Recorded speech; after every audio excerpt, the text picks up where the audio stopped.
Scrappin with Sheri and project recipe 16. Now, as quick and easy as the last project recipe was, this one is going to be that much more difficult. And I wanted to give you kind of a preview. One of my crops, my January 2025 crop, was called a pajama party. And this is the napkin I saved from it. And I hope to use it somewhere in this layout, but we'll see how that goes. Now, I'm going to be using papers from the Positive Vibes collection. And this one went on sale in the end of 2024, and I just love this collection, so I bought a couple of them. I'm going to be using these two blues as my base papers, so I'm going to move those out of the way until we get our cutting done. And this one is going to be my main decorative paper. It's going to provide these two strips, this triangle shape over here, and these pieces right here. So let's grab our 12-inch trimmer and get to cutting. Now, as I told you what was what as far as this paper is concerned, let me flip to the cutting guide, because you're going to see on the cutting guide that it's a little bit different. One page is all mats, and you know me, I don't do the mats, but we've got two 1-inch pieces here, and then with our leftover, we're going to punch and fold. So let's cut our two 1-inch strips off first and get rid of those.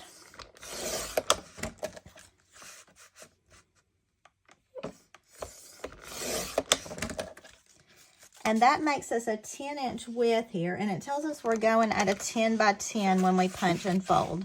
So I need to cut 2 more inches off of this to make that a 10 by 10. Now, if you read in the directions and look very closely, it's kind of hard to see here, but it's going to tell you that they use the dollop arch frame punch. Well, that is one I had, but I don't have it anymore. I sold it because I wasn't using it, of course. So I decided to pull out the Damask Flourish. It also is a frame punch, and the way you can tell that is it'll have these silver lines through the middle of the design here. So this is what I'm going to be using, and I want to see what it says.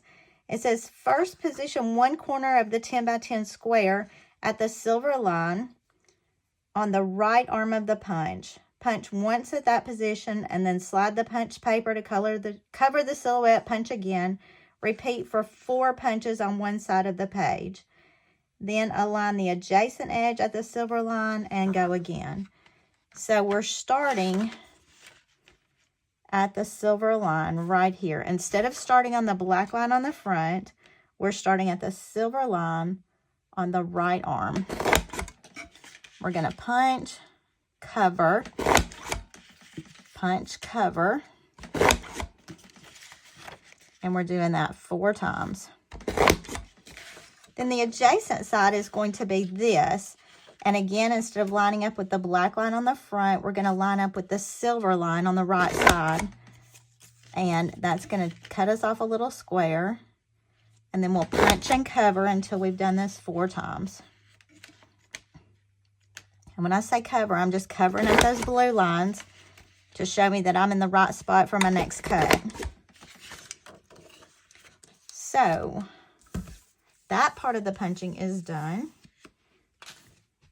Let's see what it says to do next. 2 sides of the square are punched. Score from the 2 punched corners and then fold the square in half, folding the punched side over the unpunched side. So, basically what we're going to do is something like this right here. And that gives us that background look there.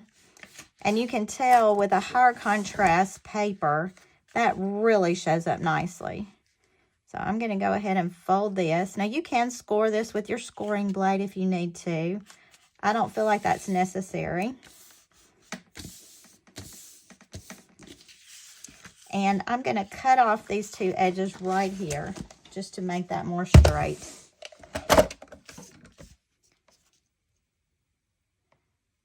Now, I'm going to tell you, I'm already having to rethink my thought process on this, because I thought I had in my head how this was going to work, that I could do all these cuts out of one sheet of paper, but I don't. So, I'm going to have to rethink how I plan to go about doing the next step of this. That didn't cut all the way down. All right. So, we've got that side piece done. My thought had been to go back under here and cut out 4x4s, but it's not large enough to do that. So I'm going to have to come up with something else to cut my 4x4s here. So I didn't have another piece of this, but in going into my scrap stash, I've got a piece of this that was left over from our Lemon National Scrapbook Day. It's a white background, but it has that same teal color on it. And I think that's going to end up being really pretty, plus a nice contrast against my background over there. So we're going to cut these into 4x4 squares. And how do I know it? It's these 4 right here, and it says cut, then punch. So I need 3 of these 4x4 squares. And because we are using the frame punch, we're just going to put this in here and center it between these 2 outside silver lines. And I'm putting all 3 pieces in at the same time.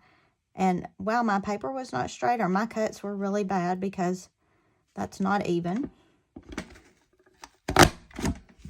Okay, that will punch 3 at a time. A little bit difficult, but I think it's okay because this is pretty thin paper.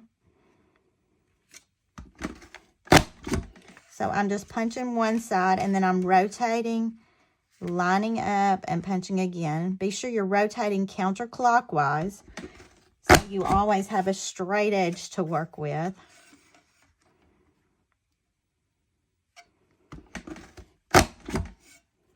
And that gives me those side medallion pieces. Now, I had a friend who was doing this page one day, and she texted me and said, I just don't even know what to do here, how to do this, whatever. And she finally figured out a way to make it work.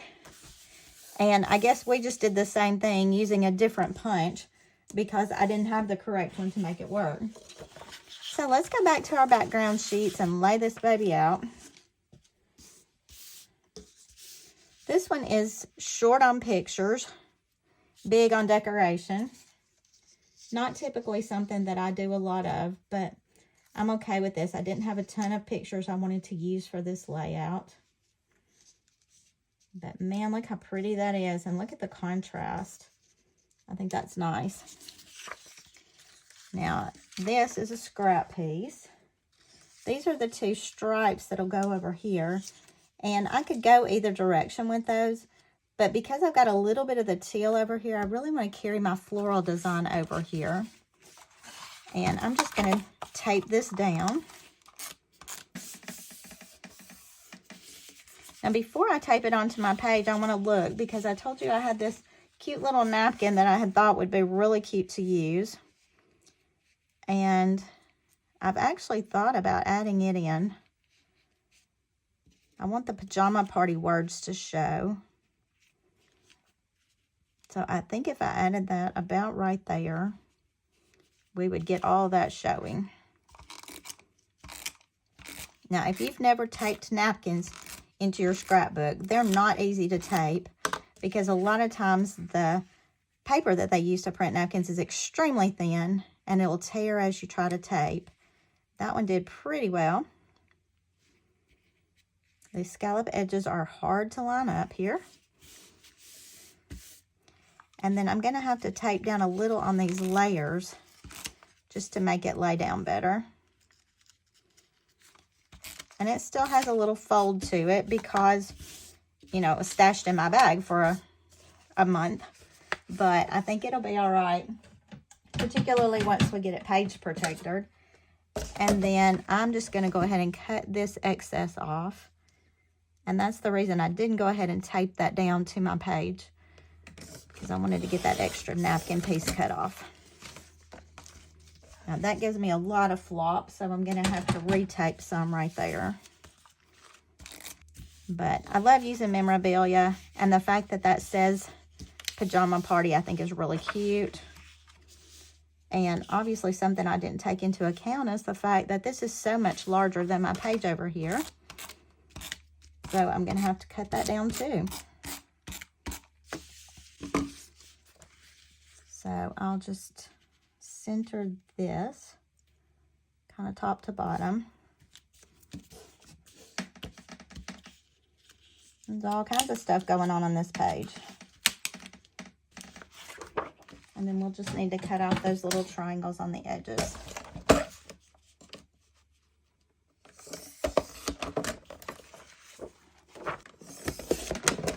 frame punches are not something we've used very much, so this is kind of a fun challenge. And we've got that. Let's go ahead and tape these down. And I could use a lot of repositionable tape and tape these, but I'm actually just going to put tape in the center of them. Again, you know me, I page protect her pretty quickly, so I don't worry a lot about them getting messed up by storing them, especially once I have pictures on them. And we are doing pictures. All right, so let me pull my pictures from this event. Don't laugh at us in our PJs, because boy, do we have fun. Now, I say PJs. Most of us just wore sweats, PJ bottoms, t-shirts, whatever. But, oh, it was so much fun. We had a lot of laughs, and I probably will do some journaling about that. Maybe even right there. And then these stripes are going to go on this side. And they actually lined pictures up and down the stripes. So I need to look at how my pictures are going to fit best. I didn't develop mine exactly the same size that they did. This one I just thought was so cute, of a few of my friends in their pajamas with her little hippo slippers and her with her footy pajamas. That was just too fun. And I could actually stick that one on that page like that, and then journal right in there and have plenty of space. Yep, I'm liking that. So when we have our weekend events, we don't spend the night. We do them at a local church who is kind enough to let us use their facility, and it is a giant facility. They have 8-foot tables there, which we have to set up and take out and take down and all that, but we have 8-foot tables, and we can get around 30 people in there at a time, I think. So it's a lot of fun, and we're able to keep costs really low because we don't spend the night. Everybody takes care of their own food until Saturday, when my mom and my aunt come in and do our food for us. And I've jokingly said, but I think it's probably very true, that I'm thinking nowadays more people sign up to come for the food on Saturdays than sign up to come for the crop on the other days. And I'm okay with that. We like to pamper the ladies and just let them have a good time. Love the laughter and the camaraderie, the community that we've built together. My husband is a fantastic help. He's the one who really sets up most of the tables and chairs. We kind of help each other with that. And if he's around when the ladies arrive, he helps them get their supplies into the building, which many of them appreciate. And then on Saturday, when it's time to tear down, he's loading up their cars, getting them out, and then taking down tables and chairs and going again. I've said to some of my friends that I guess when we retire, it'll be because we physically cannot do this work anymore. And hopefully we're a long time from that. I just love going back and doing these pages because these pictures just remind me of what a good time we had. This was also right after New Year's. And you can see some of us are wearing hats, tiaras, whatever. We've got some horns to blow. And boy, some of them blew them all weekend. A fun celebration after having been apart for a couple of months for the holidays. All right. So when I look back at the sketch, the recipe, they've added an embellishment here, like at the bottom of those pictures. They've added some embellishments here and then something over here. Well, my napkin takes care of that embellishment, and I don't really have any pajama party embellishments.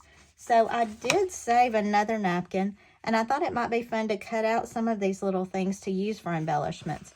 So look in the picture that you see that goes up before and after this video and see if you can spot what I did as far as embellishments.